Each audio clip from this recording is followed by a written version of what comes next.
Baik, terima kasih kesempatan yang telah diberikan kepada kami kelompok 1 dari Prodi PBSI semester 1 untuk menyampaikan dan memaparkan hasil diskusi kami selama kurang lebih 2 minggu tentang mata kuliah linguistik umum yang terambil judul fonologi. Baik, sebelum kami menyampaikan atau memaparkan hasil diskusi kami, terlebih dahulu yang kami hormati Ibu dosen pengampu mata kuliah linguistik umum yang diasuh oleh Ibu Rebecca Laia dan teman-teman seperjuangan Prodi PBSI.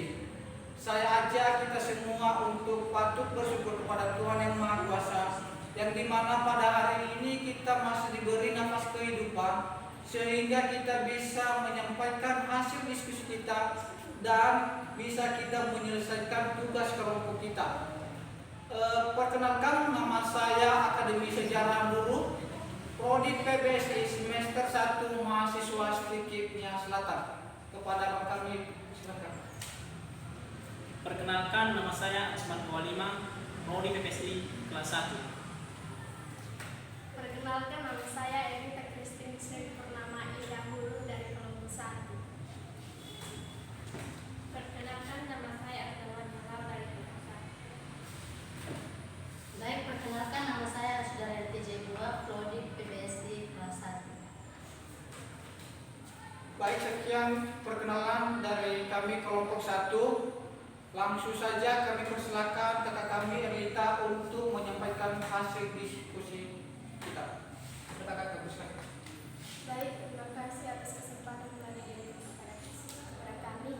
Saya akan menjelaskan hasil diskusi kami yang berjudul pengertian fonologi. 1. Fonologi adalah ilmu tentang perbendaharaan bunyi-bunyi fonem.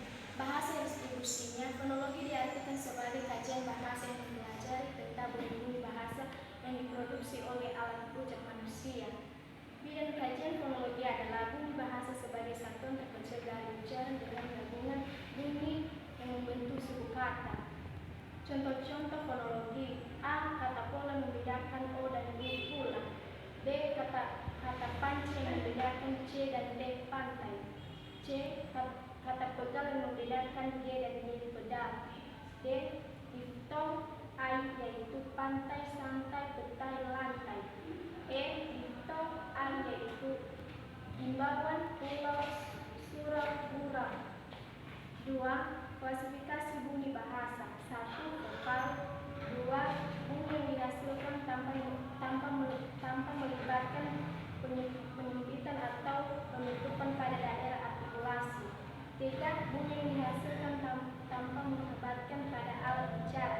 Jadi tidak ada artikulasi hambatan pada bunyi vokal, hanya terjadi pada pita suara saja. Asal kata fonologi secara harfiah sederhana terdiri dari gabungan kata fon yang berarti bunyi dan logi yang berarti ilmu. Dalam wacana bahasa Indonesia, istilah fonologi merupakan turunan kata bahasa Belanda yaitu fonologi. Baik, yang seterusnya akan dijelaskan oleh teman-teman. Baik, kami akan melanjutkan pembahasan di mana topiknya tentang fonologi.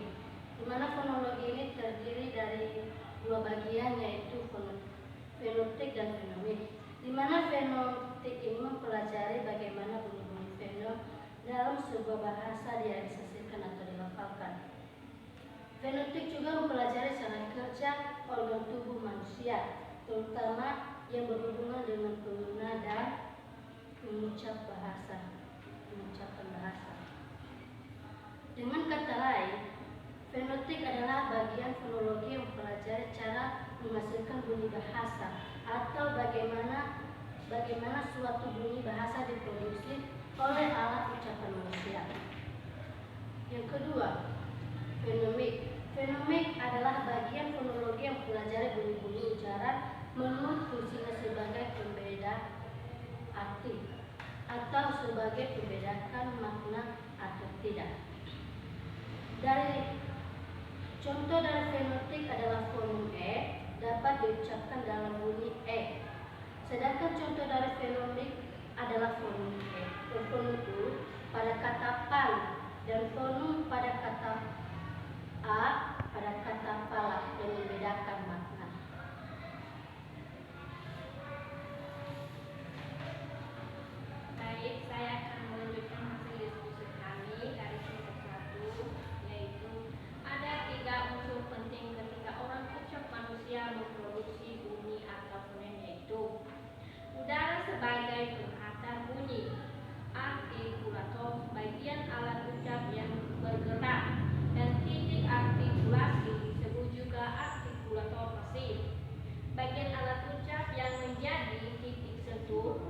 artikulator, ada beberapa istilah lain yang berkaitan dengan fonologi, antara lain fona, fonem, vokal, dan konsonan.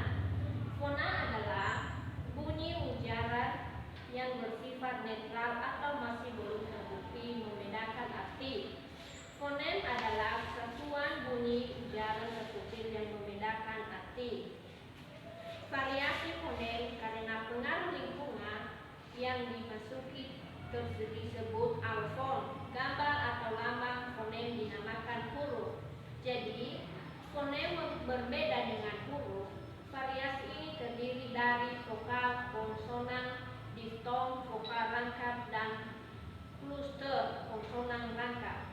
Alofon adalah variasi fonem karena pengaruh lingkungan suku kata. Contoh simpul, simpulan, fonem atau u. Pada kata simpul berada pada lingkungan suku tertutup, dan fonem atau u pada kata simpulan berada pada lingkungan suku terbuka. Jadi, fonem atau u mempunyai dua alofon, yaitu u dan u. Diftong vokal rangkap adalah dua buah vokal yang dibunyikan dalam kesatuan waktu. Diftong juga ada dua macam, yaitu diftong naik dan diftong turun.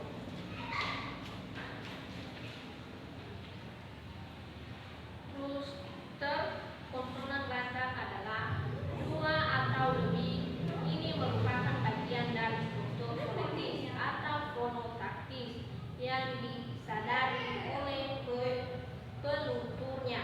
Oleh karena itu, pengucapannya pun harus sesuai dengan struktur fonetis tersebut. Sebab kalau salah, pengucapan akan berdampak pada pembeda makna. Contoh huruf diftong dalam kalimat. Tadi pagi, aku telah menyapu dan mengepel lantai rumahku. Huruf diftong pada kalimat di atas air. Kata yang mengandung huruf tersebut lantai. Sekian, terima kasih pembahasan kami. Sekarang dilanjutkan oleh pengajar.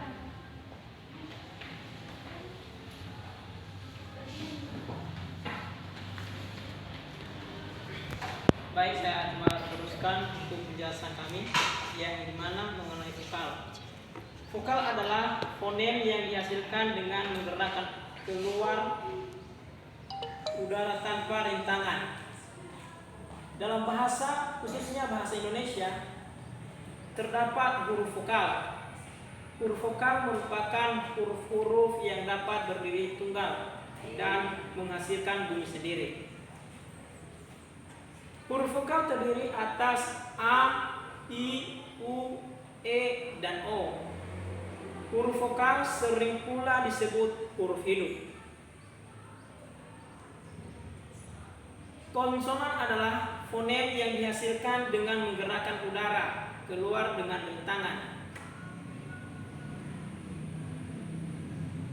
Dalam hal ini, yang dimaksud dengan rintangan adalah terhambatnya udara keluar oleh adanya gerakan atau perubahan posisi artikulator.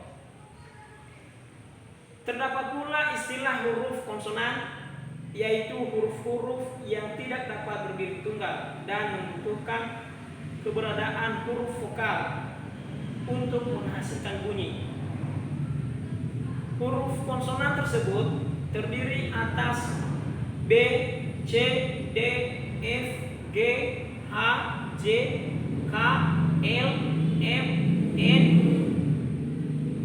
P, Q, R, S, T, V, W, X, Y, dan Z.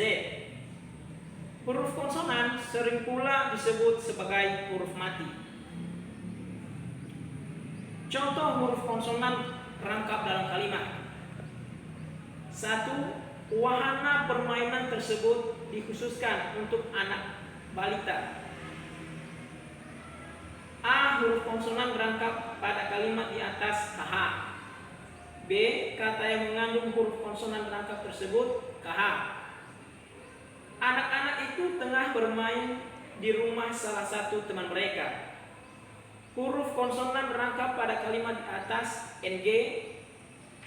B. B. Kata yang mengandung huruf konsonan rangkap tersebut tengah.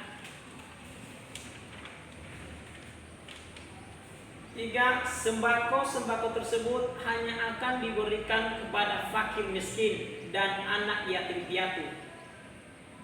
Huruf konsonan rangkap pada kalimat atas NY. B. Kata yang mengandung huruf konsonan rangkap tersebut hanya.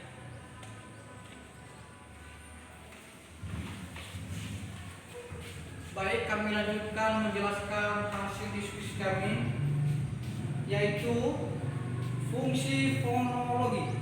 Fungsi fonologi adalah untuk membedakan makna dan bunyi bahasa, sehingga seseorang dapat bisa membedakan makna dan bunyi bahasa baik dalam membaca maupun dalam mendengarkan sebuah informasi, sehingga tidak membingungkan apa makna dari bahasa tersebut.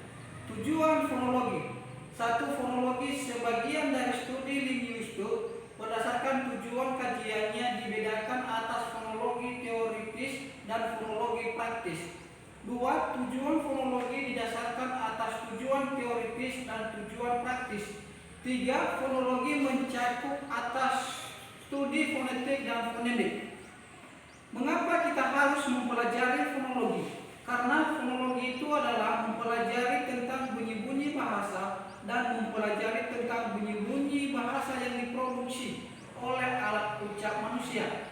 Fonem tidak dapat memiliki makna, tapi perannya dalam bahasa sangat penting karena fonem dapat membedakan makna. Misalnya saja fonem I dengan R. Jika kedua fonem tersebut berdiri sendiri, pastilah kita tidak akan menangkap makna. Akan tetapi, lain halnya jika kedua fonem tersebut kita gabungkan dengan fonem lainnya seperti M, A, dan H, maka fonem I dan R bisa membentuk makna marah dan malah. Bagi orang Jepang, kata marah dan malah mungkin mereka anggap sama karena dalam bahasa mereka tidak ada fonem I. Oleh karena itu sangat penting bagi kita untuk mempelajari fonologi, dan karena fonologi merupakan salah satu fondasi utama dalam mempelajari linguistik atau tata bahasa, juga untuk meningkatkan pemahaman bunyi bahasa supaya nanti kita bisa menerapkan klasifikasi bunyi bahasa secara praktis dan benar dalam proses belajar mengajar di lapangan. Fonologi dipandang sebagai fondasi dalam mempelajari tata bahasa Indonesia karena fonologi fondasi merupakan kunci utama dalam mempelajari fonologi. Khususnya bagi para pengguna bahasa sangat perlu mempelajari fonologi. Dengan mempunyai fondasi ilmu bunyi, nantinya guru dan calon guru diharapkan mampu menjadi guru yang profesional dengan basis kokoh dalam ilmu pengetahuan bunyi yang dimilikinya, sehingga siswa atau mahasiswa serta guru dapat memberikan pemahaman sehingga orang-orang yang mendengarkan suatu informasi baik dalam bentuk membaca maupun dalam bentuk mendengarkan, mereka tahu bunyi dan arti makna bahasa tersebut. Jenis-jenis fonetik adalah fonetik artikulatoris, adalah fonetik organis atau fonetik fisiologis, mempelajari bunyi-bunyi bahasa dihasilkan oleh alat bicara. 2. Fonetik akustik adalah mempelajari bunyi bahasa menurut aspek-aspek fisiknya. Bunyi-bunyi itu diselidiki frekuensinya, amplitudonya, intensitasnya, dan timbrenya. Memerlukan peralatan elektronik lab bahasa bidang fisika. 3. Fonetik auditoris adalah mempelajari bagaimana mekanisme penerimaan bunyi bahasa itu oleh telinga kita, bidang fisika neurologi, atau fonetik yang mempelajari bagaimana mekanisme telinga menerima bunyi bahasa sehingga getaran udara. Dalam fonologi juga terdapat alat-alat bicara manusia adalah 1. Paru-paru, 2. Batang tenggorokan, 3. Pangkal tenggorokan, 4. Pita suara, 5.